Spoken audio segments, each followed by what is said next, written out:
അള്ളാഹുവിന്റെ റസൂൽ സല്ലല്ലാഹു അലൈഹി വസല്ലമ തങ്ങൾ പറഞ്ഞു, അള്ളാഹു തന്നതുകൊണ്ട് തൃപ്തിപ്പെട്, അള്ളാഹു തന്നതുകൊണ്ട് തൃപ്തിപ്പെട്, അവനാണ് ലോകത്തിലെ ഏറ്റവും വലിയ സമ്പന്നൻ. അള്ളാഹു തന്നതുകൊണ്ട് തൃപ്തിപ്പെടുന്നവനാ ലോകത്തിലെ ഏറ്റവും വലിയ സമ്പന്നൻ എന്ന് നബി മുഹമ്മദ് മുസ്തഫ സല്ലല്ലാഹു അലൈഹി വസല്ലം. എന്റെ പ്രിയമുള്ള സഹോദരങ്ങളെ, ചിലർക്ക് പിന്നെ വല്ലാത്ത പരാതി, ഉസ്താദേ എത്രയോ കാലമായി ഗൾഫിൽ കിടന്ന് കഷ്ടപ്പെടുന്നു, സ്വന്തമായിട്ടൊരു വീടില്ലല്ലോ, ഇതുവരെ എന്റെ കച്ചവടം നേരെയാകുന്നില്ലല്ലോ, എന്റെ മക്കളൊക്കെ വളർന്നു വരുന്നല്ലോ, ജീവിതത്തിലെ വലിയ പ്രയാസങ്ങൾ, അള്ളാഹു എന്തേ എനിക്കൊന്നും തരാത്തത്, എന്തേ ഞാൻ രക്ഷപ്പെടാത്തത്, എന്തേ അള്ളാഹിക്ക് എന്നോട് വല്ലാത്ത വെറുപ്പാണോ, അള്ളാഹ് എന്നെ കൈവിട്ടതാണോ എന്ന് വളരെ വേദനയോടുകൂടി പറയുന്നവർ, എന്റെ പ്രിയമുള്ള സഹോദരങ്ങളെ, ചരിത്രം അവിടെ നിന്ന് പറഞ്ഞു തരാം. എന്റെ പ്രിയപ്പെട്ടവരോട് മഹാനായ ഫുളൈൽ ഇബ്നു ഇയാദ് റളിയല്ലാഹു തആല അൻഹു, ഫുളൈൽ ഇബ്നു ഇയാദ് റളിയല്ലാഹു തആല അൻഹു പറയുന്നു, അള്ളാഹു ഒരു മനുഷ്യനെ ഇഷ്ടപ്പെട്ട് കഴിഞ്ഞാൽ, അള്ളാഹു ഒരു മനുഷ്യനെ ഇഷ്ടപ്പെട്ട് കഴിഞ്ഞാൽ അള്ളാഹു അവനെ വല്ലാതെ ഇടുക്കിക്കളയും. അവന്റെ ജീവിതത്തിൽ ദുഃഖവും പ്രയാസവും പ്രതിസന്ധിയും ഒരുപാട് വേദനയും അള്ളാഹു കൊടുക്കുമെന്ന് നബിയുനാ റസൂലുള്ളാഹി സ്വല്ലല്ലാഹു അലൈഹി വസല്ലം മഹാനവറുകൾ അവിടെ നിന്ന് പഠിപ്പിച്ചു തരികയാ. അള്ളാഹുവിന് ഒരാളെ ഇഷ്ടപ്പെട്ട് കഴിഞ്ഞാൽ അള്ളാഹു അങ്ങനെ.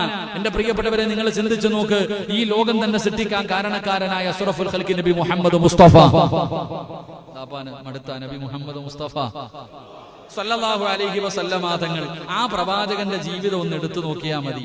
ഈ ചങ്ങനാശ്ശേരി പായി ഇരിക്കണ പായിപ്പാട്ടുകാരെങ്കിലും വിശപ്പ് സഹിക്കാൻ കഴിയാതെ വയറ്റത്ത് കല്ല് വെച്ച് കെട്ടിയിട്ടുണ്ടോ? നമ്മൾ ആരെങ്കിലും വിശപ്പ് സഹിക്കാൻ കഴിയാതെ വയറ്റത്ത് കല്ല് വെച്ച് കെട്ടിയിട്ടുണ്ടോ? ഇല പറിച്ച് തിന്നിട്ടുണ്ടോ? ഇല്ലല്ലോ. എന്നാ മുത്തുനബി മുഹമ്മദ് മുസ്തഫ സല്ലല്ലാഹു അലൈഹി വസല്ലമ തങ്ങൾ തന്റെ വയറ്റത്ത് അനുചരന്മാര് മുഴുവനും ഒരു കല്ല് വെച്ചപ്പോ നേതാവ് 2 കല്ലാ വെച്ച് കെട്ടിയിട്ട് നടക്കാം. ഇന്ന് നമ്മളിപ്പോ ചിന്തിക്കുന്നത്, ഉസ്താദെ വയറ്റി കല്ല് വെച്ച് കെട്ടിയ വിശപ്പ് മാറുമോ? നമുക്കൊന്ന് ചിന്തിക്കാൻ പോലും കഴിയുന്നില്ല. എന്റെ പ്രിയമുള്ള സഹോദരങ്ങളെ, ചരിത്രം എടുത്തു നോക്ക്. അള്ളാഹുവിന്റെ പ്രവാചകൻ അവിടെ നിന്ന് പറഞ്ഞു, അള്ളാഹു ഒരു മനുഷ്യനെ ഇഷ്ടപ്പെട്ട് കഴിഞ്ഞാൽ അള്ളാഹു അവന് വേദനയും ദുഃഖവും പ്രതിസന്ധിയും പ്രയാസവും എല്ലാം അല്ലാഹു കൊടുക്കും. ഒരാൾക്ക് അള്ളാഹുവിന് ഇഷ്ടമല്ലെങ്കിൽ അള്ളാഹു അവന്റെ മുന്നിൽ ദുനിയാവ് തുറന്നു കൊടുക്കുമെന്ന് നബിയുനാ റസൂലുള്ളാഹി. നമ്മളൊക്കെ തന്നെ ചോദിക്കുമല്ലോ, ഉസ്താദെ പള്ളിയില്ല, പട്ടവും ഇല്ല, ഒരു പൊരുത്തിന് പോലും 5 നയാ പൈസ സദഖ കൊടുക്കത്തില്ല, പക്ഷെ അവൻ ഏത് കടയിട്ടാലും വിജയിക്കുന്നില്ല. നമ്മൾ ചിന്തിക്കുമല്ലോ, ഇപ്പൊ അവൻ മാത്രം എന്റെ കൂടപ്പുറപ്പാണെങ്കിലും അവൻ പള്ളിയിൽ പോലും കയറത്തില്ല, വെള്ളിയാഴ്ച തന്നെ അവൻ വരുന്ന പാടവൻ അറിയാം. അപ്പൊ അങ്ങനെ ജീവിച്ചിട്ടും അള്ളാഹു അവന് വാരിക്കോരി കൊടുക്കുന്നല്ലോ. ഞാൻ തഹജ്ജുദ് നിസ്കരിക്കും, എല്ലാ കാര്യങ്ങൾക്കും മുൻപന്തിയിലുണ്ട്, എനിക്ക് അള്ളാഹു വല്ലാത്ത ദുഃഖവും പ്രയാസവും എന്നും ഇതൊക്കെ തന്നെയാണല്ലോ. എന്റെ പ്രിയമുള്ളവരെ, മഹാനവറുകൾ അവിടെ നിന്ന് പറഞ്ഞു തരുന്നു, അള്ളാഹു ഇഷ്ടപ്പെട്ട് കഴിഞ്ഞാൽ അള്ളാഹു നമ്മളെ പ്രയാസപ്പെടുത്തും, വേദനിപ്പിക്കും. എന്റെ പ്രിയമുള്ളവരെ, മഹാനായ നബി മുഹമ്മദ് മുസ്തഫ സല്ലല്ലാഹു അലൈഹി വസല്ലമ തങ്ങൾ അവിടെ നിന്ന് ചരിത്രം പറയുന്നു, ഒരു ദിവസം തന്റെ വീടിന്റെ അകത്ത് കിടന്നിട്ട് മുത്തുനബിക്ക് ഉറക്കം വരുന്നില്ല. അള്ളാഹുവിന്റെ പ്രവാചകന് കിടന്നിട്ട് ഉറങ്ങാൻ പറ്റുന്നില്ല. കാരണം ഭക്ഷണം കഴിച്ചിട്ട് ദിവസങ്ങളായി, വിശപ്പ് സഹിക്കാൻ കഴിയാതെ പ്രവാചകൻ തിരിഞ്ഞും മറിഞ്ഞും കിടന്നു, എന്നിട്ടും ഉറക്കം വരുന്നില്ല. അള്ളാഹുവിന്റെ പ്രവാചകൻ അവസാനം വീടിന്റെ അകത്ത് നിന്ന് പടുത്തു കിടക്കുന്ന മലരാരണ്യത്തിലൂടെ വിശപ്പ് സഹിക്കാൻ കഴിയാതെ അള്ളാഹുവിന്റെ പ്രവാചകൻ ഇങ്ങനെ ഇറങ്ങി നടന്നു പോകുമ്പോൾ, അതാ പ്രവാചകന്റെ മുന്നല്ലാന്റെ റസൂൽ ഇങ്ങനെ നടന്നു പോകുമ്പോ തനിക്കെതിരെ ഒരാൾ ഇങ്ങനെ നടന്നു വരികയാണ്. ആരാ? മഹാനായ സയ്യിദുനാ അബൂബക്കർ സിദ്ദീഖ് റളിയല്ലാഹു തആല അൻഹു. അല്ലാഹുവിന്റെ പ്രവാചകൻ അവിടെ നിന്ന് ചോദിക്കുന്ന, അബൂബക്കറെ, ഈ സമയത്ത് നീ എവിടേക്ക് പോവുകയാണ്? അല്ലാഹുവിന്റെ റസൂലിനോട് കരഞ്ഞുകൊണ്ട് പറഞ്ഞു, യാ റസൂലല്ലാഹ്, വിശപ്പ് സഹിക്കാൻ കഴിയുന്നില്ല നബിയേ, എനിക്ക് വിശപ്പ് താങ്ങാൻ കഴിയുന്നില്ല നബിയേ, അതുകൊണ്ട് വീടിന്റെ അകത്ത് കിടന്നിട്ട് ഉറക്കം വരാതെ ഇറങ്ങി നടന്നതാണ്. അബൂബക്കർ തങ്ങൾ ചോദിച്ചു, നബിയേ അങ്ങെങ്ങോട്ടാണ്? അല്ലാഹുവിന്റെ റസൂല് ചിരിച്ചു കാണിക്കുകയാ. എന്റെ പ്രിയമുള്ളവരെ, 2 പേരും മുന്നോട്ട് നടക്കുകയാണ്. ഏതെങ്കിലും ഒരു സ്വഹാബിയുടെ വീട്ടിൽ നിന്ന് ഭക്ഷണം ലഭിച്ചാലോ, റസൂലുള്ളാഹി തങ്ങളെ നടന്നു പോകുമ്പോ, അബൂബക്കർ തങ്ങളെ നടന്നു പോകുമ്പോ മൂന്നാമതൊരാൾ വരുന്നു, മഹാനായ സയ്യിദുനാ ഉമർ ഇബ്നുൽ ഖത്താബ് റളിയല്ലാഹു തആല അൻഹു കടന്നു വരികയാ.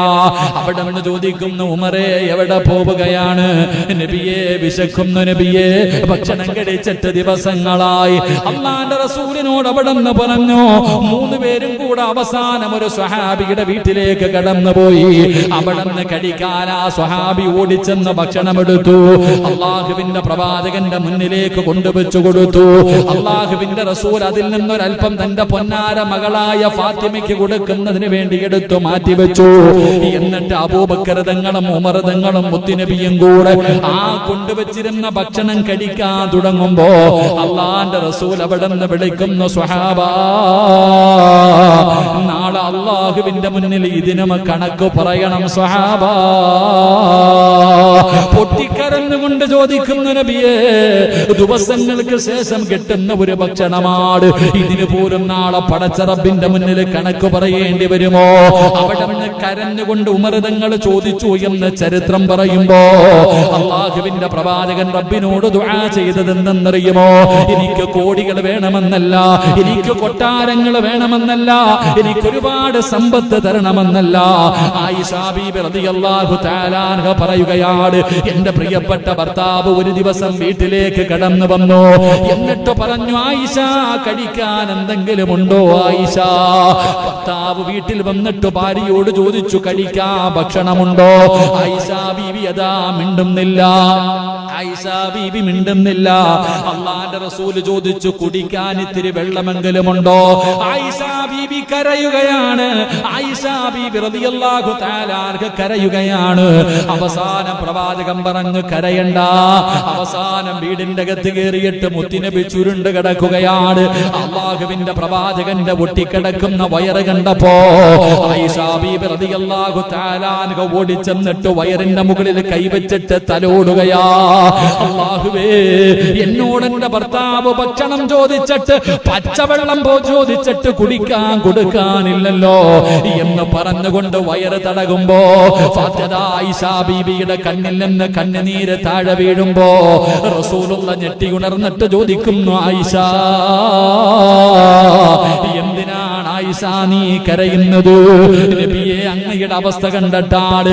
അല്ലാഹുവിന്റെ റസൂല് പറഞ്ഞ ഒരു മറുപടി ഇന്നത്തെ സർവ്വ പെണ്ണുങ്ങൾക്കും പഠിക്കാനുള്ളതാണ്. ഇന്നത്തെ സർവ്വ പെണ്ണുങ്ങളും, എല്ലാ ഭാര്യമാരും, എല്ലാ പെണ്ണുങ്ങളും പഠിക്കേണ്ടതാ.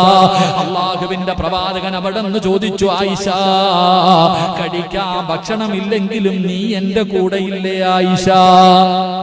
കഴിക്കാൻ ഭക്ഷണമില്ലെങ്കിലും നീ എന്റെ കൂടെ ഇല്ലേ ആയിഷ? എന്റെ പ്രിയമുള്ളവരെ, തന്റെ ഭർത്താവിന്റെ ദുഃഖത്തിലും സന്തോഷത്തിലും കൂടെ നിന്നവളാണ് ആയിഷ. ആയിഷയ്ക്ക് 50 വയസ്സൊന്നുമില്ലായിരുന്നു. ആയിഷ ബീബി അഭിമാനത്തോടുകൂടി അള്ളാഹുവിന്റെ പ്രവാചകന്റെ വഫാത്തിന് ശേഷം ആയിഷ ബീബി അഭിമാനത്തോടുകൂടി പറയുമായിരുന്നു, ഒരാൾക്കും കിട്ടാത്ത 9 ഭാഗ്യം കിട്ടിയവളാ ആയിഷ. ഒരു പെണ്ണിനും കിട്ടാത്ത, മുത്തുനബിയുടെ ഒരു ഭാര്യമാർക്കും കിട്ടാത്ത 9 ഭാഗ്യം ലഭിച്ചവളാണ് ആയിഷ. ആയിഷ ബീബി അഭിമാനത്തോടുകൂടി പറയുമായിരുന്നു. എന്റെ പ്രിയമുള്ളവരെ, ആ 9 കാര്യത്തിൽ ഒരു കാര്യം എന്തെന്നറിയോ? ആയിഷ ബീബി തന്റെ സഹാബത്തിനോട് പറഞ്ഞു, സ്വഹാബാ, മുത്തുനബി എവിടെ കിടന്നാ മരണപ്പെട്ടതെന്നറിയുവോ? അല്ലാഹുവിന്റെ റസൂൽ എവിടെ കിടന്നാ വഫാത്തായതെന്നറിയുവോ? ഈ ആയിഷയുടെ മടിത്തട്ടിലാ. ഈ ആയിഷയുടെ മടിത്തട്ടിൽ കിടന്ന മുത്തുനബി വഫാത്തായത്. പ്രവാചകന്റെ വായ്ക്കുള്ളിലേക്ക്, തൊണ്ടക്കുടിയുടെ താഴേക്ക് അവസാനമായിട്ട് കടന്നു പോയത് സംസം വെള്ളമായിരുന്നില്ല. എന്റെ ഉമ്മനീരാ, എന്റെ ഉമ്മനീരാ എന്ന അഭിമാനത്തോടുകൂടി ആയിഷ ബീബി പറയുമായിരുന്നു എന്ന് ചരിത്രം പറയുമ്പോ, അങ്ങനെ വരാനുള്ള കാരണം എന്തെന്നറിയുമോ? പടച്ചവനെ, പട്ടിണിയാകട്ടെ, ദുരിതമാകട്ടെ, ദുഃഖമാകട്ടെ, വേദനയാകട്ടെ, ഏത് പ്രതിസന്ധിയാകട്ടെ, തന്റെ ഭർത്താവിന്റെ കൂടെ നിൽക്കുന്നവളാകണം ഭാര്യ. എന്റെ പ്രിയമുള്ളവരെ, ഈ ആയിഷ ബീബി റളിയല്ലാഹു തആല അൻഹ നോക്കുമ്പോ കഴിക്കാൻ ഭക്ഷണമില്ലാതെ, കുടിക്കാൻ വെള്ളമില്ലാതെ, വീടിന്റെ അകത്ത് പട്ടിണി കിടന്ന് ഉറങ്ങുന്ന ഭർത്താവുണ്ടല്ലോ, അവസാനം സുജൂദിൽ കിടന്ന് കരഞ്ഞുകൊണ്ട് ദുആ ചെയ്യുകയാ. അല്ലാഹുവിന്റെ റസൂൽ സുജൂദിൽ കിടന്ന് കരഞ്ഞുകൊണ്ട് ദുആ ചെയ്യുകയാണ്. ആയിഷ ബീബിക്ക് വല്ലാത്ത അത്ഭുതമായി. എന്താണ് മുത്തുനബി ദുആ ചെയ്യുന്നത്? അല്ലാഹുവിന്റെ പ്രവാചകൻ എന്താണ് ദുആ ചെയ്യുന്നത്? അവിടുന്ന് ചെന്ന് നോക്കുമ്പോ സുബ്ഹാനല്ലാഹ്, മുത്തുനബി സുജൂദിൽ കിടന്ന് പാതിരാത്രി പടച്ച റബ്ബിന്റെ മുന്നിലേക്ക് അവിടുന്ന് ദുആ ചെയ്യുന്നത് എന്തെന്നറിയുമോ? അല്ലാഹുമ്മ ഹയ്യിനി മിസ്കീനാ, اللهم احيني مسكينا وامتني مسكينا. എന്റെ പ്രിയമുള്ളവരെ, പടച്ചവനെ സമ്പത്ത് തരണമെന്നല്ല, ആഡംബരം തരണമെന്നല്ല, അല്ലാഹുവേ അല്ലാഹുമ്മ ഹയ്യിനി മിസ്കീനാ, ഒരു പാവപ്പെട്ടവനെ പോലെ നീ എന്നെ ജീവിപ്പിക്കണേ തമ്പുരാനെ, ഒരു പാവപ്പെട്ടവനെ പോലെ എന്നെ മരിപ്പിക്കണേ തമ്പുരാനെ, നാളെ പാവപ്പെട്ടവരുടെ കൂടെ എന്നെ ഒരുമിച്ച് കൂട്ടണേ തമ്പുരാന് എന്ന് ദുആ ചെയ്തു എന്ന് ചരിത്രങ്ങൾ പഠിപ്പിച്ചു തരുമ്പോ എന്തുകൊണ്ടെന്നറിയുമോ? അല്ലാഹുവിന്റെ പ്രവാചകന് വയറ്റത്ത് കല്ല് വെച്ച് കെട്ടികെട്ട് നടന്നു പോകുമ്പോ മഹാനായ മുഖറബുൽ അംലാഖ് മലക്ക് ജിബ്രീൽ അലൈഹിസ്സലാം കടന്നു വന്നിട്ട് ചോദിക്കുന്നു, നബിയേ യാ റസൂലല്ലാഹ്, അല്ലാഹുവിന്റെ പ്രവാചകരെ എന്തിനാ നബിയേ ഇങ്ങനെ നടക്കുന്നത്? എന്തിനാ നബിയേ ഇങ്ങനെ നടക്കുന്നത്? ഈ കാണുന്ന പർവ്വതമുണ്ടല്ലോ, ഈ ഉഹുദ് മലയുണ്ടല്ലോ, കിലോമീറ്ററുകളോളം നീളമുള്ള ഉഹുദ് മലയുണ്ടല്ലോ, ഞാൻ സ്വർണമാക്കി തരാ നബിയേ, എവിടെ പോയാലും കൂടെ വരും നബിയേ, അങ്ങെവിടെ പോയാലും പുറകെ ഈ സ്വർണമല നടന്നു വരും നബിയേ. അല്ലാഹുവിന്റെ റസൂൽ പറഞ്ഞു, വേണ്ട ജിബ്രീലേ, വേണ്ട ജിബ്രീലേ. കാരണം എന്തെന്നറിയുമോ? അല്ലാഹുവിന്റെ പ്രവാചകൻ പറഞ്ഞു, സ്വഹാബാ, നാളെ സ്വർഗ്ഗത്തിൽ ആദ്യം കടന്നു പോകുന്നത് പാവപ്പെട്ടവരാണോ എന്ന് നബി മുഹമ്മദ് മുസ്തഫ സല്ലല്ലാഹു അലൈഹി വസല്ലം. ജിബ്രീൽ എന്ന് പറയുന്ന മലക്ക് വന്നിട്ട് പറയാ, നബിയെ ഈ വയറ്റത്ത് കല്ലും വെച്ച് കെട്ടിയിട്ട് എന്തിനാ നടക്കണേ? ഈ വയറ്റത്ത് കല്ലും വെച്ച് കെട്ടിയിട്ട് എന്തിനാ നബിയെ നടക്കണേ? ഈ കാണുന്ന കിലോമീറ്ററുകളോളം നീളമുള്ള ഉഹദ് മല ഞാൻ സ്വർണ്ണ കട്ടയാക്കി തരാൻ നബിയെ, കൊണ്ടുപോ, കൂടെ വരും. ഇങ്ങനെ മുത്ത് നബി പറഞ്ഞു, എനിക്ക് വേണ്ട. കാരണം എന്തെന്നറിയോ? എന്റെ പ്രിയമുള്ളവരെ, നിങ്ങളെ ഫാത്തിമ ബീബി റളിയല്ലാഹു തആല അൻഹ കഴിഞ്ഞ ക്ലാസ്സിൽ നമ്മൾ പഠിച്ചു. ആ ഫാത്തിമ ബീബി റളിയല്ലാഹു തആല അൻഹ അല്ലാഹുവിന്റെ റസൂലിന്റെ മോള്, ആ മുത്തുനബിയുടെ പൊന്നാര മകള് കല്യാണത്തിന് വേണ്ടി ഒരുങ്ങി ഇറങ്ങിയപ്പോ അബൂബക്കർ സിദ്ദീഖ് റളിയല്ലാഹു തആല അൻഹു ഇരുന്നിട്ട് കരയാ. പുതിയ പെണ്ണായിട്ട് ഫാത്തിമ ബീബി റളിയല്ലാഹു തആല അൻഹ പുതുവസ്ത്രം ധരിച്ചുകൊണ്ട് മണവാട്ടിയെ പോലെ കല്യാണത്തിന് ഇറങ്ങി വന്നപ്പോ അബൂബക്കർ സിദ്ദീഖ് റളിയല്ലാഹു തആല അൻഹു ഇരുന്ന് കരയുന്നു. സഹാബത്ത് പോയിട്ട് ചോദിച്ചു, എന്തിനാ കരയണേ? സഹാബത്ത്, എന്റെ പ്രിയമുള്ളവരെ, ഇന്ന് യതീംകുള്ള കുട്ടികളെ കെട്ടിക്കുമ്പോ തന്നെ എന്തൊക്കെയാ ആലോചിക്കുക? നമ്മൾ ഇന്ന് ആലോചിക്കണം, ഓരോ കല്യാണങ്ങളൊക്കെ, പാവപ്പെട്ട കുട്ടികളുടെ കല്യാണങ്ങളൊക്കെ സംഘടനകൾ നടത്തുമ്പോൾ തന്നെ, മഹല്ലുകൾ നടത്തി കൊടുക്കുമ്പോൾ തന്നെ എന്തെല്ലാം മനോഹരമായ വസ്ത്രങ്ങൾ ധരിച്ചു നല്ല നിലയിൽ നടത്തുന്നു. അള്ളാഹുവിന്റെ പ്രവാചകന്റെ പൊന്നാര മകള് പുതിയ വസ്ത്രവും ധരിച്ചുകൊണ്ട് ഇറങ്ങി വരുന്നത് കണ്ടപ്പോ അബൂബക്കർ സിദ്ദീഖ് റളിയല്ലാഹു തആല അൻഹു ഇരുന്ന് കരയുകയാ. സഹാബത്ത് ചോദിച്ചു, എന്തിനാ അബൂബക്കർ തങ്ങളെ കരയണേ? അള്ളാന്റെ റസൂലിന്റെ പൊന്നാര മകള് ധരിച്ചിരിക്കുന്ന വസ്ത്രം കണ്ടോ? എന്റെ പ്രിയമുള്ളവരെ, 62 സ്ഥലങ്ങൾ കീറിയിട്ട് തച്ചു വെച്ചിരുന്ന ഒരു വസ്ത്രം ധരിച്ചിരുന്നേ. അള്ളാന്റെ റസൂലിന്റെ പൊന്നാര മകള് കല്യാണത്തിന് വേണ്ടി പുതിയ പെണ്ണായിട്ട് ഒരുങ്ങി ഇറങ്ങി വരുമ്പോ എന്റെ പ്രിയപ്പെട്ടവരെ, ഒരുപാട് സ്ഥലങ്ങൾ കീറിയിട്ട് തച്ചു വെച്ചിരുന്ന ഒരു വസ്ത്രവും ധരിച്ചിട്ടാ ഇറങ്ങി വരുന്ന. ഇത് കണ്ടിട്ടാ സഹാബ ഞാൻ കരഞ്ഞത്, ഇത് കണ്ടിട്ടാ സഹാബ ഞാൻ കരഞ്ഞത്. അങ്ങനെ ഫാത്തിമ ബീവിയെ വളർത്തിയത് കൊണ്ടാ നാളെ ഫാത്തിമ ബീവി സ്വർഗത്തിലെ പെണ്ണുങ്ങളുടെ നേതാവായത്. അലിയാര് തങ്ങളുടെ വീടിന്റെ അകത്ത് പട്ടിണിയാണെങ്കിലും പരിവട്ടമാണെങ്കിലും എന്താണെങ്കിലും പരാതിയില്ല, പരിഭവമില്ല. അല്ലാഹുവേ, തന്റെ ഭർത്താവിന്റെ മനസ്സ് വേദനിപ്പിക്കാതെ ജീവിക്കാൻ ഫാത്തിമാനെ പഠിപ്പിച്ചത് മഹാനായ നബി മുഹമ്മദ് മുസ്തഫ സല്ലല്ലാഹു അലൈഹി വസല്ലം. അതുകൊണ്ട് എന്റെ പ്രിയമുള്ളവരെ, പണം അല്ലാഹു തരുന്ന അനുഗ്രഹമാണെന്ന് ഒരിക്കലും കരുതരുത്. അല്ലാഹു പണം തരുന്നത് ഒരു പണി തരുന്നതിന് വേണ്ടിയാ. അല്ലാഹു കാത്തിരക്ഷിക്കുമാറാകട്ടെ. എന്റെ പ്രിയമുള്ളവരെ, അല്ലാഹുവിന്റെ പ്രവാചകന്മാരിൽ ഏറ്റവും അവസാനം സ്വർഗത്തിൽ കിടക്കുന്ന പ്രവാചകൻ മഹാനായ സുലൈമാൻ നബി അലൈഹിസ്സലാം. അല്ലാഹുവിന്റെ പ്രവാചകന്മാരിൽ വെച്ച് ഏറ്റവും അവസാന സ്വർഗത്തിൽ കിടക്കുന്ന നബിയാ സുലൈമാൻ നബി. കാരണം എന്തേ? അല്ലാഹുവെ, ലോകം മുഴുവനും അല്ലാഹു സുലൈമാൻ നബിക്ക് ഒരുപാട് സമ്പത്തും അധികാരവും സർവ്വതും അല്ലാഹു കൊടുത്തു. ആ കൊടുത്തതിന്റെ മുഴുവനും കണക്ക് പറഞ്ഞിട്ട് ഏറ്റവും അവസാനമാ സുലൈമാൻ നബി സ്വർഗത്തിൽ പോകുന്നത്. സഹാബത്തിന്റെ ചരിത്രം എടുത്തു നോക്ക്. അബ്ദുറഹ്മാൻ ഇബ്നു ഔഫ് റളിയല്ലാഹു തആല അൻഹു റസൂലുള്ളാഹി തങ്ങൾ അവിടെ നിന്ന് പറയുന്നുണ്ട്, സഹാബത്തിൽ വെച്ച് ഏറ്റവും അവസാനം സ്വർഗ്ഗത്തിൽ കിടക്കുന്ന സ്വഹാബി അബ്ദുറഹ്മാൻ ഇബ്നു ഔഫ് റളിയല്ലാഹു തആല അൻഹു. സാധാരണ സഹാബിയൊന്നുമല്ല. അബ്ദുറഹ്മാൻ ഇബ്നു ഔഫ് റളിയല്ലാഹു തആല അൻഹുവിന്റെ ചരിത്രം എടുത്തു നോക്കണം. അല്ലാഹുവേ, വല്ലാത്ത ചരിത്രമുള്ള സഹാബി. ഏറ്റവും അവസാനം അവിടെ നിന്ന് പറയുന്ന നടക്കാൻ കഴിയാതെ വളരെ പ്രയാസപ്പെട്ട വരണേ മുത്തുനബി സ്വർഗത്തിന്റെ മുന്നിൽ കാത്തു നിൽക്കുമെന്നാണ്. എന്തേ കാരണം? സഹാബികളിൽ വെച്ച് ഏറ്റവും വലിയ സമ്പന്നനായിരുന്നു. സഹാബത്തിൽ വെച്ച് ഏറ്റവും വലിയ സമ്പന്നൻ ആയിഷ ബീവി റളിയല്ലാഹു തആല അൻഹ ഈ ചരിത്രം പറയുന്നുണ്ട്. ഒരു ദിവസം വല്ലാത്ത ശബ്ദങ്ങൾ കേട്ടപ്പോ ആയിഷ ബീവി ചോദിച്ചു, എന്താ വല്ലാത്ത ശബ്ദ കോലാഹലങ്ങൾ കേൾക്കുന്നല്ലോ? അപ്പൊ പറഞ്ഞു, അബ്ദുറഹ്മാൻ ഇബ്നു ഔഫിന്റെ കച്ചവടം കഴിഞ്ഞിട്ട് അതിന്റെ ലാഭം കൊണ്ടുവന്നിറക്കണ ശബ്ദം കേൾക്കാം. അപ്പോഴാ ആയിഷ ബീവി റളിയല്ലാഹു തആല അൻഹ പറഞ്ഞു, മുത്തുനബി പറഞ്ഞത് സത്യമാ. ഇത്രേ പറഞ്ഞുള്ളൂ. മുത്തുനബി പറഞ്ഞത് സത്യമാ. ആരോ പറഞ്ഞു കൊടുത്തു. അബ്ദുറഹ്മാൻ ഇബ്നു ഔഫ് റളിയല്ലാഹു തആല അൻഹുവിന്റെ അടുക്ക പോയിട്ട് പറഞ്ഞു, ആയിഷ ബീവി ഇങ്ങനെ പറഞ്ഞു, അള്ളാന്റെ റസൂല് പറഞ്ഞത് സത്യമാണെന്ന് പറഞ്ഞു.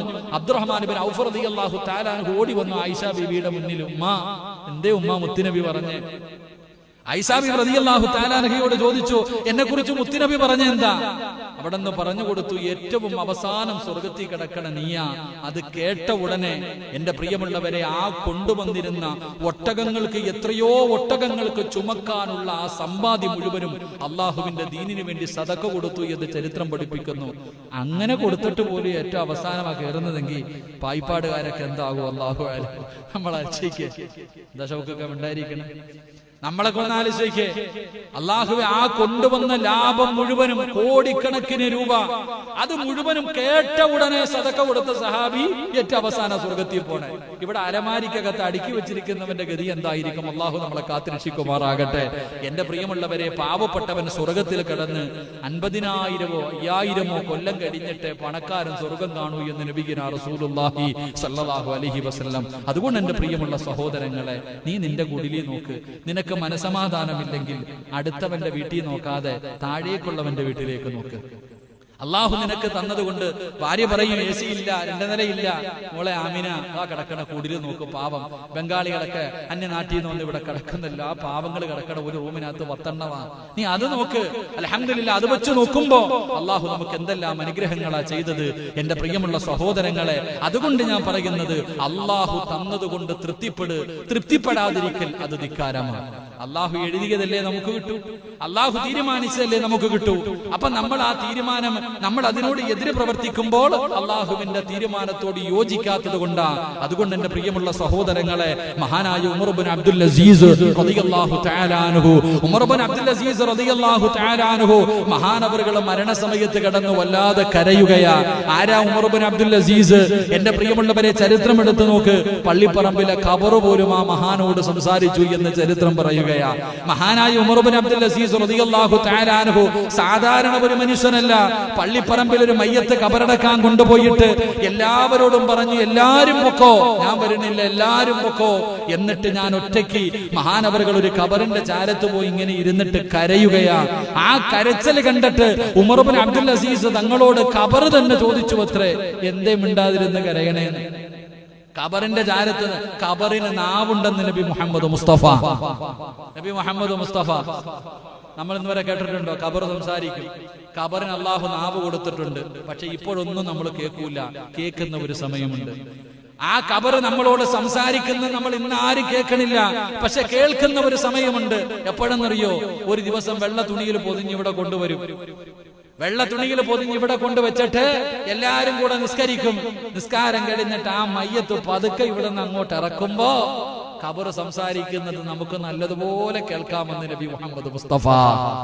അപ്പൊ നമ്മൾ നല്ലതുപോലെ കേൾക്കും. ഖബർ പറയും, വാടാ സിറാജ് വാടാ എന്ന് പറഞ്ഞിട്ട് എല്ലാരെയും നമ്മൾ ഓരോരുത്തരുടെ മയ്യത്ത് പള്ളിപ്പറമ്പിലേക്ക് കൊണ്ടുപോകുമ്പോ, അത് പ്രസിഡന്റ് ആണെങ്കിലും സെക്രട്ടറി ആണെങ്കിലും ആരാണെങ്കിലും ഖബർ പറയും, ആ മക്കളെ വാ. ഞാൻ അങ്ങനെ ഖബർ സംസാരിക്കും, നമുക്ക് കേൾക്കാം. ഉമർ ഇബ്നു അബ്ദുൽ അസീസ് തങ്ങളോട് ഖബർ ചോദിക്കുകയാ, എന്തിനാ കരയണേ, എന്തിനാ കരയണേ? എന്റെ വയറിന്റെ ഉള്ളിൽ കിടക്കുന്ന മനുഷ്യന്റെ അവസ്ഥയെ കുറിച്ച് പറഞ്ഞു പറഞ്ഞ് പേടിച്ചതാണോ?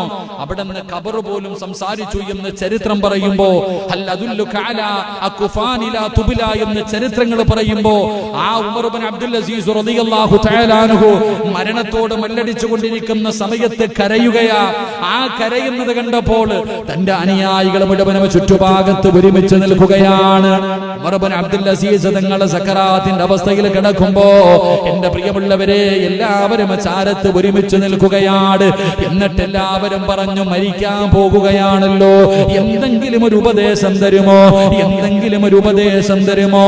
മഹാനായ ഉമർ ഇബ്നു അബ്ദുൽ അസീസ് തങ്ങള് തന്റെ ചുറ്റുഭാഗത്ത് നിൽക്കുന്ന അനുയായികളോട് കൊടുത്ത ഉപദേശം എന്തെന്നറിയുമോ? എന്റെ ഈ കിടപ്പ് നിങ്ങൾ കണ്ടോ? എന്റെ ഈ കിടപ്പ് നിങ്ങൾ കണ്ടോ? ഇതുപോലെ നാളെ നിങ്ങൾ ഒരു ദിവസം കിടക്കേണ്ടവരാ. ഞാൻ ഈ കിടക്കുന്നത് പോലെ നിങ്ങളും നാളെ ഒരു ദിവസം ഇതുപോലെ കിടക്കേണ്ടവരാണ്. ഇതുപോലെ ഒരു മരണം നിങ്ങളുടെ മുന്നിൽ കടന്നു വരുമല്ലോ, നിങ്ങളും ഇതുപോലെ തന്നെ കിടക്കേണ്ടവരാ. എന്നിട്ട് തന്റെ ചുറ്റുഭാഗത്ത് കൂടി നിന്ന അനുയായികളോട് ഉമർ ഇബ്നു അബ്ദുൽ അസീസ് തങ്ങൾ പറഞ്ഞത് എന്തെന്നറിയോ? എന്റെ മയ്യത്ത് കുളിപ്പിച്ച് കബറടക്കുമല്ലോ. മഹാനവറുകൾ പടച്ചവനെ എങ്ങനെയാ മരിച്ചതെന്നറിയുമോ? അവസാനം തന്റെ കൂട്ടുകാരോട് മുഴുവനും പറഞ്ഞ് വെളിയിലേക്ക് പോകാൻ എല്ലാവരും റൂമിന്റെ പുറത്താക്കി, എല്ലാവരെയും റൂമിന്റെ വെളിയിലിറക്കി. അത് കഴിഞ്ഞ് ഭാര്യ അടുത്ത് വന്നു. ഉമർ ഇബ്നു അബ്ദുൽ അസീസ് തങ്ങളുടെ ഭാര്യ അടുത്ത് വന്നു. അവിടെ നിന്ന് യാത്ര പറഞ്ഞു, അവിടെ നിന്ന് പൊരുത്തം ചോദിച്ചു. എന്നിട്ട് ഭർത്താവിന്റെ ചാരത്തിങ്ങനെ ഭാര്യ നിൽക്കുകയാണ്. മരണത്തോട് മല്ലടിക്കുന്ന ഭർത്താവിന്റെ ചാരത്ത് ഭാര്യ നിൽക്കുമ്പോ ഉമർ ഇബ്നു അബ്ദുൽ അസീസ് തങ്ങൾ പറയുന്ന, പെണ്ണേ നീ റൂമിന്റെ വെളിയിലിറങ്ങി പോക, എന്നെ കൊണ്ടുപോകാ വിരുന്നുകാര് വരുന്നു. അല്ലാഹുവേ, അതിഥികൾ എന്റെ മുന്നിലേക്ക് വരുന്നു, അതുകൊണ്ട് നീ റൂമിന്റെ വെളിയിലിറങ്ങ്. ഭാര്യ റൂമിന്റെ വെളിയിലിറക്കി നിർത്തൂ. അല്ലാഹുവേ, ഭാര്യ വീടിന്റെ റൂമിന്റെ വെളിയിൽ പതുങ്ങി നിൽക്കുമ്പോ തന്റെ പ്രിയപ്പെട്ട ഭർത്താവ് റൂമിന്റെ അകത്ത് കിടന്ന് സലാം അടക്കുകയാ. എന്നിട്ട് അല്ലാഹുവിന്റെ തിൽഖദ്ദാറുൽ ആഖിറ, അല്ലാഹുവിന്റെ പരിശുദ്ധമായ ഖുർആനിലെ സ്വർഗ്ഗത്തിന്റെ അനുഗ്രഹങ്ങൾ കൊണ്ട് നിറച്ച റബ്ബിന്റെ സ്വർഗ്ഗത്തെ കുറിച്ച് വിവരിക്കുന്ന ഖുർആനിലെ ആയത്തോതി, ലാ ഇലാഹ ഇല്ലല്ലാഹ്, പിന്നനക്കമില്ല. ഭാര്യ വീടിന്റെ വാതിൽ തുറന്നകത്തേക്ക് കടന്നു ചെല്ലുമ്പോ തന്റെ പ്രിയപ്പെട്ട ഭർത്താവ് മരിച്ചു കിടക്കുന്ന രംഗമാ കാണുന്നത്. മയ്യത്ത് കുളിപ്പിച്ചവർ മുഴുവനും അത്ഭുതത്തോടെ ചോദിക്കുകയുണ്ടായി, എന്തൊരു സുഗന്ധമാ, എന്തൊരു സുഗന്ധമാ. ആ മഹാനവറുകളാണ് പറയുന്നത്, എന്നെ മരിച്ചു കഴിഞ്ഞ പള്ളിപ്പറമ്പിലെ കബറിന്റെ അകത്ത് നിങ്ങളെല്ലാവരും ഇറക്കി വെച്ചിട്ട് നിങ്ങളെല്ലാവരും എന്റെ മയ്യത്തിന്റെ അടിയിലൊന്ന് നോക്കണേ. എന്റെ ജനാസ കുളിപ്പിച്ച് 3 കഷ്ടം തുടിയിൽ പൊതിഞ്ഞിട്ട് പള്ളിപ്പറമ്പിലെ കബറിന്റെ അകത്ത് ഇറക്കി വെച്ചിട്ട് എല്ലാവരും നോക്കണം, എന്റെ മയ്യത്ത് പൊക്കിയിട്ട് നോക്കണം, ഞാൻ എന്തെങ്കിലും കൊണ്ടുപോകുന്നുണ്ടോ. ഈ ദുനിയാവിൽ നിന്ന് മടങ്ങി പോകുമ്പോ ഈ ഉമർ ഇബ്നു അബ്ദുൽ അസീസ് എന്തെങ്കിലും കൊണ്ടുപോകുന്നോ എന്ന് നിങ്ങൾ എന്റെ മയ്യത്തിന്റെ അടിഭാഗത്ത് നോക്കണേ എന്ന് അവിടെ ഉപദേശം കൊടുത്തെന്ന് ചരിത്രം പറയുമ്പോ എന്റെ പ്രിയമുള്ളവരെ, നമ്മൾ പോകുമ്പോ ഒന്നും കൊണ്ടുപോകില്ല. എത്ര കോടിക്കണക്കിന് ആസ്തിയുള്ളവനാണെങ്കിലും അത് മുഴുവനും ഈ ദുനിയാവിൽ ബാക്കി വെച്ചിട്ട് പോകേണ്ടവരാ. എന്നിട്ട് ഉമർ ഇബ്നു അബ്ദുൽ അസീസ് തങ്ങളോ അവിടെ നിന്ന് സഹാബത്തിനോട് തന്റെ അനുയായികളോട് അവിടെ നിന്ന് ഓർമ്മപ്പെടുത്തുന്നത് മുത്തുനബി പറഞ്ഞത് നിങ്ങൾക്ക് ഓർമ്മയില്ലേ? ഉമർ ഇബ്നു അബ്ദുൽ അസീസ് റളിയല്ലാഹു തആല അൻഹു മരിക്കാൻ കിടന്ന സമയത്ത് കരയുന്നത് കണ്ടപ്പോ എല്ലാരും വന്നിട്ട് എന്തായാലും പോവല്ലേ, മഹാനവറുകളോട് ചോദിച്ചു, വല്ല ഉപദേശം ഉണ്ടെങ്കിൽ തരാൻ. അപ്പൊ പറഞ്ഞു, എടാ ചങ്ങായിമാരെ, ഞാൻ ഈ കിടക്കണ പോലെ നിങ്ങൾ ഒരു ദിവസം കിടക്കും. ഞാൻ ഈ മരണത്തോടടുത്ത് കിടക്കുന്നത് പോലെ നിങ്ങളും ഒരു ദിവസം കിടക്കും. 2, എന്റെ മയ്യത്ത് കബറിൽ ഇറക്കി വെച്ചിട്ട് നിങ്ങൾ അടി ഒന്ന് പൊക്കി നോക്കണം, ഞാൻ വല്ലതും കൊണ്ടുപോകുന്നുണ്ടോ. ഈ ദുനിയാവിൽ സമ്പാദിച്ചു വെച്ചതിൽ നിന്ന് എന്തെങ്കിലും ഞാൻ കൊണ്ടുപോകുന്നുണ്ടോ എന്ന് നിങ്ങൾ നോക്കണം. എന്റെ പ്രിയമുള്ള സഹോദരങ്ങളെ, ഒന്നും കൊണ്ടുപോകുന്നില്ല. എന്നിട്ട് മഹാനവറുകൾ അവിടെ നിന്ന് പറഞ്ഞു, മുത്തുനബി പറഞ്ഞത് നിങ്ങൾക്ക് ഓർമ്മയില്ലേ? ഏതെങ്കിലും ഒരു മനുഷ്യന് രാവിലെ എഴുന്നേൽക്കുമ്പോൾ ദുനിയാവെന്ന ചിന്തയോടുകൂടിയാണ് അവൻ എഴുന്നേൽക്കുന്നതെങ്കിൽ അള്ളാഹു അവന് 4 പരീക്ഷണങ്ങൾ കൊടുക്കുമെന്ന് ആദരവായ പ്രവാചകൻ നബി മുഹമ്മദ് മുസ്തഫ നബി മുഹമ്മദ് മുസ്തഫ സ്വല്ലല്ലാഹു അലൈഹി വസല്ലം രാവിലെ എഴുന്നേറ്റ് സുബൈക്ക് എഴുന്നേറ്റ് തഹജ്ജുദ് നിസ്കരിക്കണമെന്നോ സുബൈക്ക് പള്ളിയിൽ പോകണമെന്നല്ല. രാവിലെ എഴുന്നേറ്റ് മാർക്കറ്റിൽ പോകണം, ഇന്ന് വരെ 32,000 രൂപയുടെ മീൻ വിൽക്കണം, അല്ലെങ്കിൽ അത് ചെയ്യണം ഇത് ചെയ്യണം, ദുനിയാവിന്റെ ചിന്ത. രാവിലെ ഉറക്കത്തിൽ നിന്ന് എഴുന്നേറ്റപ്പോ തന്നെ അവന് ദുനിയാവ് ആഖിറമില്ല. അള്ളാഹും റസൂലും ഖബറും നരകവും പരലോകവും അസ്രയും ഒന്നുമില്ല. എനിക്ക് ദുനിയാവ് കുറച്ച് പൈസ ഉണ്ടാക്കണം, പെണ്ണുപിള്ളയ്ക്ക് മക്കൾക്ക് കൊടുക്കണം, നല്ല വീട് വെക്കണം, സുഭിക്ഷമായി തിന്നു ജീവിക്കണം. ഈ ചിന്തയാണ് ഒരു മനുഷ്യനുണ്ടെങ്കിൽ മഹാനായ നബിയ്യന റസൂലുള്ളാഹി സ്വല്ലല്ലാഹു അലൈഹി വസല്ലമ തങ്ങൾ പറഞ്ഞു, അള്ളാഹു അവന് 4 പരീക്ഷണം കൊടുക്കും. ചിന്തിച്ചു നോക്ക്, നമ്മൾ ആരെങ്കിലും അനുഭവിക്കുന്നവരാണോ എന്ന്. അള്ളാഹു കാത്തുരക്ഷിക്കുമാറാകട്ടെ, അള്ളാഹു കാത്തുരക്ഷിക്കുമാറാകട്ടെ. ഇതാ പമീനെ സമയമായോ? ഇഫ്താറായോ? സമയം തന്നെ 9:30 ആയി. ഒരു 15 മിനിറ്റ് കൂടെ, 1 മണിക്കൂറായോ? മതി. എല്ലാ വെള്ളിയാഴ്ച ഉണ്ടല്ലോ. മുസമ്മിലെ ഇത്തിരി വെള്ളം ഉണ്ടാവും. വെള്ളം ഉണ്ടോ? വായനൊക്കെ പോയാൽ നല്ല ചൂട് വെള്ളം ഇവിടെ ഇപ്പം. ഷൗക്കുക അടുത്ത ക്ലാസ്സിലൊക്കെ ചായ വെക്കണം കേട്ടോ. കമ്മിറ്റിയുടെ വകയായിട്ട് അടുത്ത ക്ലാസ്സിൽ വരുന്ന എല്ലാവർക്കും ചായ അൽഹംദുലില്ലാ. അല്ലാഹു ഹൗദൽ കൗസർ കുടിക്കാൻ ഭാഗ്യം തരുമാറാകട്ടെ. ആമീൻ പരമേശ്വരന്മാരാ.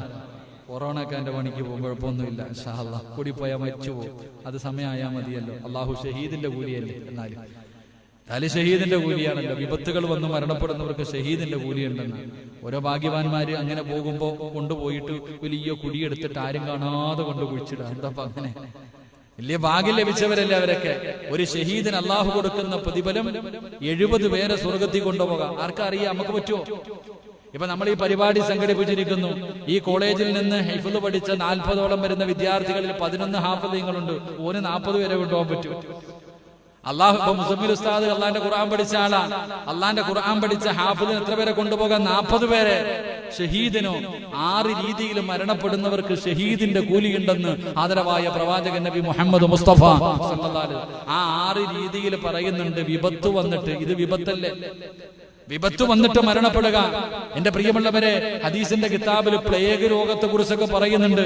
പ്ലേഗ് രോഗം വന്ന് മരണപ്പെടുക, അതുപോലെയുള്ള ഒരു രോഗം തന്നെയായത്.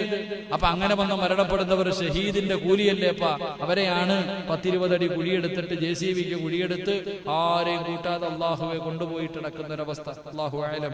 അള്ളാഹു നമുക്ക് ഈമാൻ നൽകി അനുഗ്രഹിക്കുമാറാകട്ടെ. എന്റെ പ്രിയമുള്ള സഹോദരങ്ങളെ, അപ്പൊ അതുകൊണ്ട് ഞാൻ പറഞ്ഞു വന്നത്, പ്രവാചകൻ സല്ലല്ലാഹു അലൈഹി വസല്ലമ തങ്ങൾ അവിടെ നിന്ന് പറഞ്ഞു, 4 പരീക്ഷണം. ദുനിയാവ് എന്ന ചിന്തയോടുകൂടി രാവും പകലും ജീവിക്കുന്ന ഒരു മനുഷ്യന് അള്ളാഹു കൊടുക്കുന്ന 1ാമത്തെ പരീക്ഷണം, അവന്റെ ടെൻഷൻ ഒരു കാലത്തും തീരത്തില്ലെന്ന് നബി മുഹമ്മദ് മുസ്തഫ സല്ലല്ലാഹു അലൈഹി വസല്ലമ തങ്ങൾ പറയുന്നു. 1ാമത്തെ പരീക്ഷണം, അവന്റെ ടെൻഷൻ ഒരു കാരണവശാലും തീരൂല. എപ്പോഴും ടെൻഷനായിരിക്കും. സമാധാനം എന്ന് പറയുന്ന ഒരു കാര്യം അവന്റെ ജീവിതത്തിൽ ഉണ്ടാകില്ല. എപ്പോ നോക്കിയാലും ടെൻഷൻ.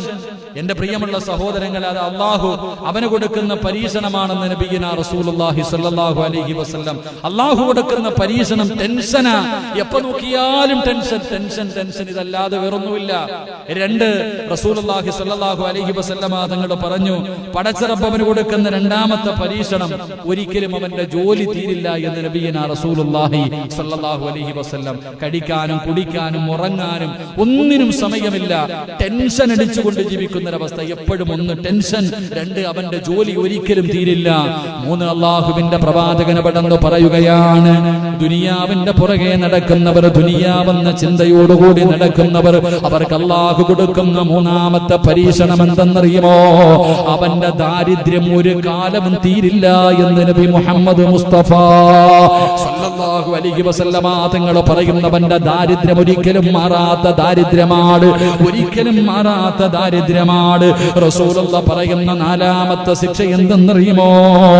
ഒരിക്കലും പൂവണിയാത്ത സ്വപ്നങ്ങളാ. അവന്റെ ആഗ്രഹങ്ങൾ ഒരിക്കലും തീരില്ല, അവന്റെ ആഗ്രഹങ്ങൾ ഒരിക്കലും തീരില്ല. ഒരുപാട് മോഹങ്ങളാണ് ഉള്ളത് കൊണ്ട് തൃപ്തിപ്പെടാനുള്ള മനസ്സവൻ ഒരു കാലത്തും ഉണ്ടാകില്ല. അള്ളാഹു ഇങ്ങനെ ഒരു പരീക്ഷണം കൊടുക്കുമെന്ന് മഹാനായ നബി മുഹമ്മദ് മുസ്തഫ സല്ലല്ലാഹു അലൈഹി വസല്ലമ തങ്ങൾ നമുക്ക് പഠിപ്പിച്ചു തരുമ്പോ, എന്റെ പ്രിയമുള്ള സഹോദരങ്ങളെ, മുഅ്മിനീങ്ങളെ, അള്ളാഹുവിന്റെ അനുഗ്രഹങ്ങൾ കൊണ്ട് നിറച്ച സ്വർഗമുണ്ടല്ലോ. ആ സ്വർഗത്തിലേക്ക് കടന്നു പോകണമെങ്കിൽ 2ാമത്തെ വഴി എന്താ? അള്ളാഹു തന്നതുകൊണ്ട് തൃപ്തിപ്പെടണേ. പടച്ച റബ്ബ് തന്നതുകൊണ്ട് തൃപ്തിപ്പെടാനുള്ള ഒരു മനസ്സ് നിനക്കുണ്ടെങ്കിലോ അള്ളാഹു നിനക്ക് സ്വർഗം തരുമെന്ന് നബി മുഹമ്മദ് മുസ്തഫ സല്ലല്ലാഹു അലൈഹി വസല്ലമ തങ്ങൾ പഠിപ്പിക്കുമ്പോൾ എന്റെ പ്രിയമുള്ളവരെ 5 കാര്യങ്ങളിൽ 3ാമത്തെ കാര്യം എന്താ? ഇതുകൂടെ പറഞ്ഞ് നമുക്ക് ദുആ ചെയ്തു പിരിയാ. അള്ളാഹുവിന്റെ പ്രവാചകൻ പറയുന്ന 3ാമത്തെ കാര്യം എന്തെന്നറിയുമോ? അയ്യകൂനു ഹരീസൻ അലാ ത്വാ. ഇബാദത്ത് ചെയ്യാനുള്ള ഒരു ആഗ്രഹമുണ്ടല്ലോ, ഇബാദത്ത് ചെയ്യാനുള്ള ഒരു നല്ല മനസ്സുണ്ടല്ലോ, അതാർക്കുണ്ടാകുന്നു? അല്ലാഹുവിന്റെ ഖുർആൻ എവിടെന്ന് പറയുകയാണ്, വൽതിൽകൽ ജന്നത്തുല്ലതി ഉരിസ്തുമുഹാ ബിമാ കുന്തും.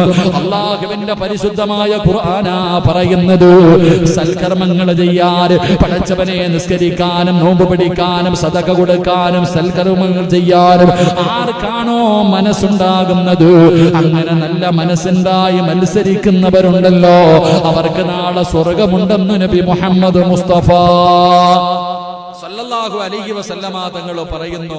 നല്ല കാര്യങ്ങൾ ചെയ്യാനുള്ള ഒരു മനസ്സ്, ഇബാദത്തുകൾ ചെയ്യാനുള്ള ഒരു മനസ്സ്, അത് നിസ്കാരമാകട്ടെ, ഏതൊരു കാര്യമാകട്ടെ, ഏതൊരു വിഷയം പറഞ്ഞാലും അത് ചെയ്യാനുള്ള ഒരു മനസ്സങ്ങട്ടുണ്ടാകാം. എന്റെ പ്രിയമുള്ളവരെ, ബാങ്ക് വിളിച്ചു കഴിഞ്ഞാൽ പള്ളിയിൽ പോകണം, ബാങ്ക് വിളിച്ചു കഴിഞ്ഞാൽ പള്ളിയിൽ പോകണം. ഒരു വക്കത്ത് കഴിഞ്ഞാൽ അടുത്ത വക്കത്തിനെ കുറിച്ച്, പടച്ചവനെ എനിക്ക് സദഖ കൊടുക്കണം, പൈസ കൈ കിട്ടിക്കഴിഞ്ഞാൽ അത് നല്ല കാര്യങ്ങൾക്ക് വേണ്ടി കൊടുക്കണം, അല്ലെങ്കിൽ ഖുർആൻ ഓതണം. ഏത് നല്ല കാര്യങ്ങൾ ചെയ്യാനുള്ള ഒരു ഉത്സാഹം, ഒരു ആഗ്രഹം, ഒരു വാശി, ഒരു മത്സരം, ഇത് ആരുടെ ഹൃദയത്തിലുണ്ടോ, ആരുടെ ജീവിതത്തിലുണ്ടോ, അവന് സ്വർഗമുണ്ടെന്ന് നബി മുഹമ്മദ് മുസ്തഫ സല്ലല്ലാഹു അലൈഹി വസല്ലമ തങ്ങൾ പഠിപ്പിക്കുന്നു. അള്ളാഹു നമുക്ക് ഭാഗ്യം നൽകി നിഗ്രഹിക്കുമാറാകട്ടെ. എന്റെ പ്രിയമുള്ള സഹോദരങ്ങളെ, നമ്മളിൽ ആർക്കാ അങ്ങനെ നിസ്കരിക്കണം, അല്ലെങ്കിൽ ഇപ്പൊ തന്നെ വയത് ഈ സദസ് ജുമായ്ക്ക് നമ്മൾ പറഞ്ഞു ഇന്ന് ക്ലാസ് ഉണ്ടാവും, എത്ര പേരുണ്ട്? എന്റെ പ്രിയമുള്ള സഹോദരങ്ങളെ, നമ്മൾ ചിന്തിക്ക്, നല്ല കാര്യങ്ങൾ ചെയ്യാനുള്ള ഒരു മനസ്സ്.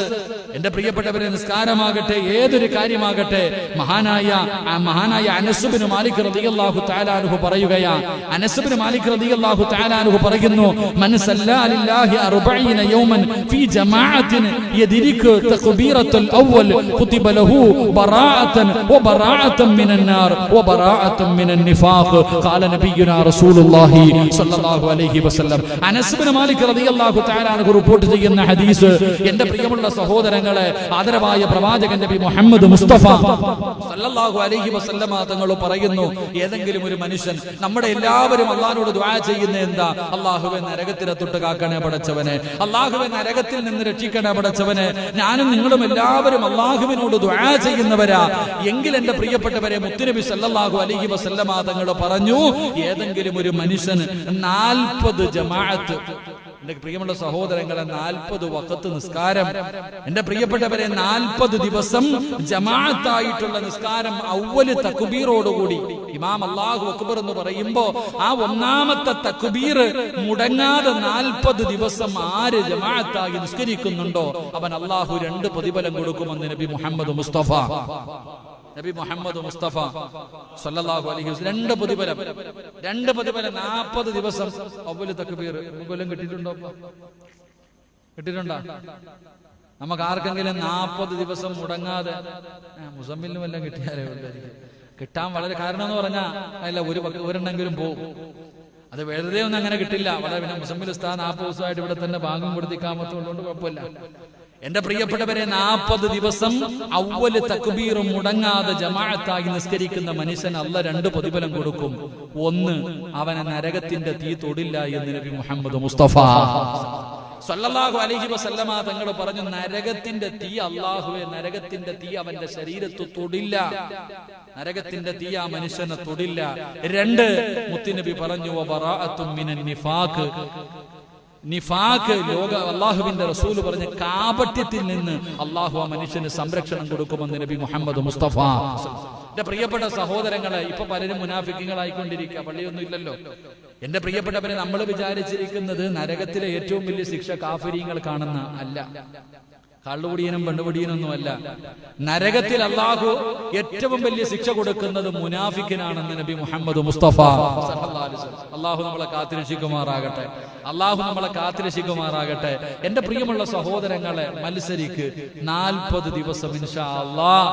എന്റെ അവ്വല് തക്ബീർ മുടങ്ങൂല. ഞാൻ ജമാഅത്തായിട്ട് നിസ്കരിക്കും. ജീവിതത്തിൽ ഒരിക്കലെങ്കിലും അങ്ങനെ നിസ്കരിക്കാൻ കഴിയണം. ജീവിതത്തിൽ ഒരിക്കലും നമുക്ക് അങ്ങനെയെങ്കിലും നമുക്ക് ഒരു പ്രാവശ്യമെങ്കിലും 40 വഖത്ത് നിസ്കാരം 40 ദിവസത്തെ അവ്വല് തക്ബീർ മുടക്കാതെ നിസ്കരിക്കാൻ നമ്മളെ കൊണ്ട് കഴിഞ്ഞാൽ നമ്മൾ രക്ഷപ്പെട്ടു. അള്ളാഹു നമ്മളെ രക്ഷപ്പെടുത്തുമാറാകട്ടെ. അള്ളാഹു നമ്മളെ രക്ഷപ്പെടുത്തുമാറാകട്ടെ. എന്റെ പ്രിയമുള്ള സഹോദരങ്ങൾ, അതാ നിസ്കാരം എന്ന് പറഞ്ഞാൽ അതിലൊരു മനസ്സാ, ഒരു ആഗ്രഹമാണ്. അങ്ങനെ നമസ്കരിക്കാൻ തുടങ്ങിക്കഴിഞ്ഞാൽ അതിൽ വല്ലാത്ത ഒരു ലഹരിയ, അതിൽ വല്ലാത്ത ഒരു ആനന്ദമുണ്ട്. അതുകൊണ്ടാണ് മഹാനായ അബ്ദുറഹ്മാൻ ബിൻ അസ്വദ് റളിയല്ലാഹു തആല അൻഹു മരിക്കാൻ കിടക്കുന്ന സമയത്ത് കിടന്ന് കരയുകയാ. തന്റെ കുടുംബക്കാരെല്ലാവരും വന്നിട്ട് ചോദിച്ചു, എന്തിനാ കരയണേ? അവര് വിചാരിച്ചു മരിക്കാൻ പേടിച്ചിട്ട് കരയാം, മരിക്കാൻ പേടിച്ചിട്ട് കരയാന്നാ കരുതിയെ. പക്ഷേ മഹാനായ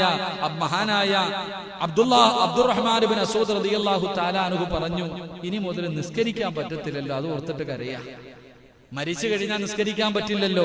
ആ നിസ്കരിക്കുമ്പോ കിട്ടുന്ന ഒരു സുഖവും ഒരു ആനന്ദവും അതൊരു ലഹരി ഇല്ലല്ലോ.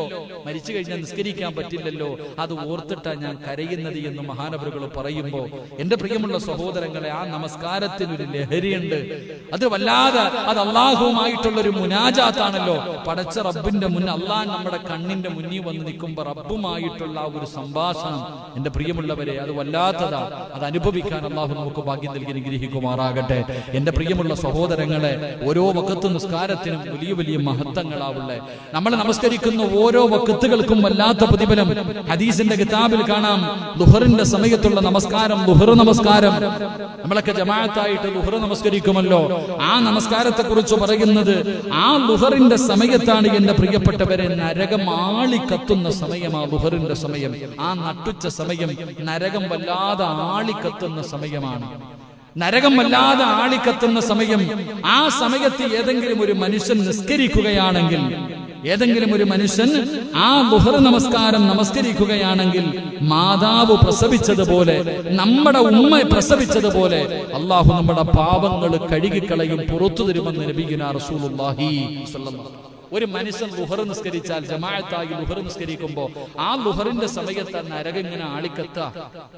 ആ നരകം ആളിക്കത്തുന്ന സമയത്ത് ഏതെങ്കിലും ഒരു മനുഷ്യൻ വന്ന് ഒളിവെടുത്തിട്ട് പടച്ച റബ്ബിന്റെ മുന്നിൽ 4 റക്അത്ത് നിസ്കരിച്ചാൽ അവന്റെ ഉമ്മ പ്രസവിച്ചിട്ടതുപോലെ കഴുകി ശുദ്ധമാക്കി പള്ളിയിൽ നിന്ന് പടച്ചവനെ യാത്രയാക്കും. അള്ളാഹു നമുക്ക് ഈമാൻ നൽകുമാറാകട്ടെ. അള്ളാഹു നമുക്ക് ഈമാൻ നൽകുമാറാകട്ടെ. എന്റെ പ്രിയമുള്ള സഹോദരങ്ങളെ, അസർ നമസ്കാരം, മഹാനായ അബുൽ ബഷർ ആദം നബി അലൈഹിസ്സലാം പഴം കഴിച്ച സമയമാണ് അസർ. വലിയ പഠിക്കാനുള്ളതാ അസറിന്റെ സമയം.